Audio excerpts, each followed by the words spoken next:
All right, so what you can probably do, when I say draw me a dot structure, and I might even say the words of A is the octet, for example. And so I have sulfur, who has 6, oxygen, there are 4 of them, each of them have 6.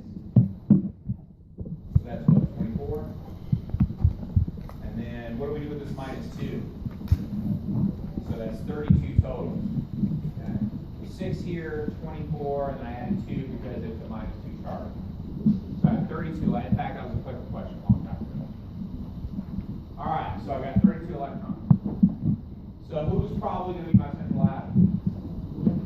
Sulfur, it's most metallic.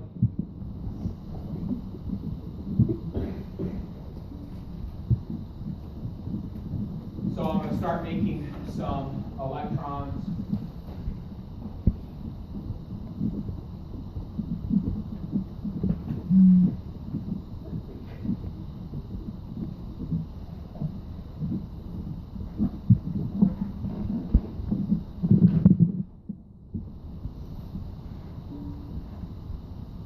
If each of those oxygens had 8 around it, 4 times 8 would be 32. So we're good. And I can put brackets around this if I was being a good chemist. It's an ion.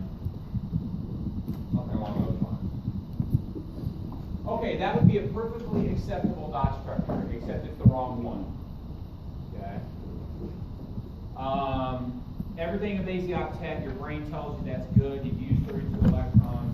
But in reality, we can lower the overall charge. We can lower the overall formal charge by breaking the octet and having an expanded octet. Okay? Is sulfur a 3rd period or lower? Yes. Therefore, it can break the octet or expand it. So if I look at my formal charges here, these are minus 1s if I calculate them. And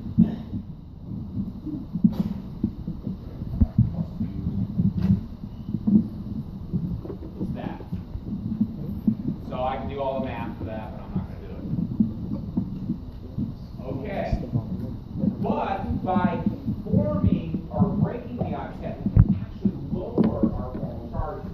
Okay, so let's do it. So I'm going to expand it by adding double bonds, because the central atom is the one that's going to have expanded octets. So now I can add a double bond here. When I do, this becomes a 0, minus 1, minus 1, minus 1, and a plus 1. Did my overall charge difference go down? Yeah. Let me rewind because you don't believe me. Now when I mean charge to, so I'm talking about magnitude of charge.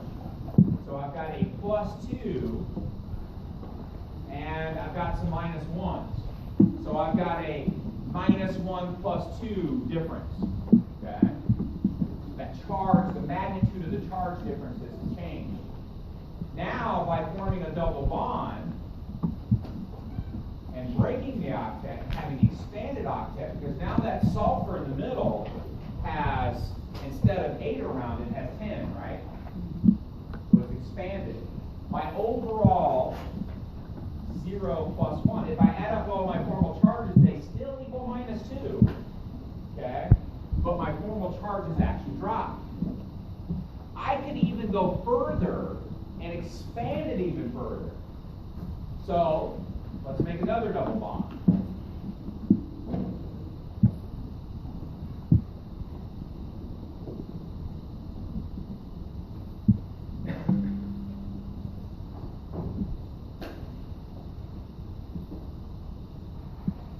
Now I only have 2 minus 1s going on.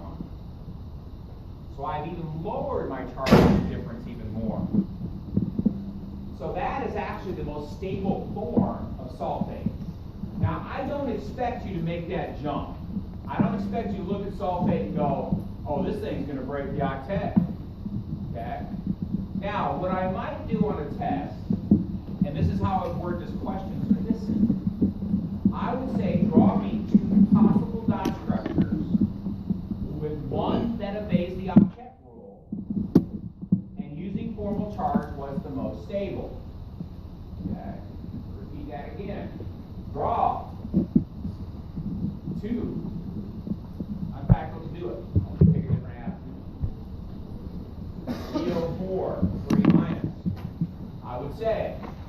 one that can have an expanded octet?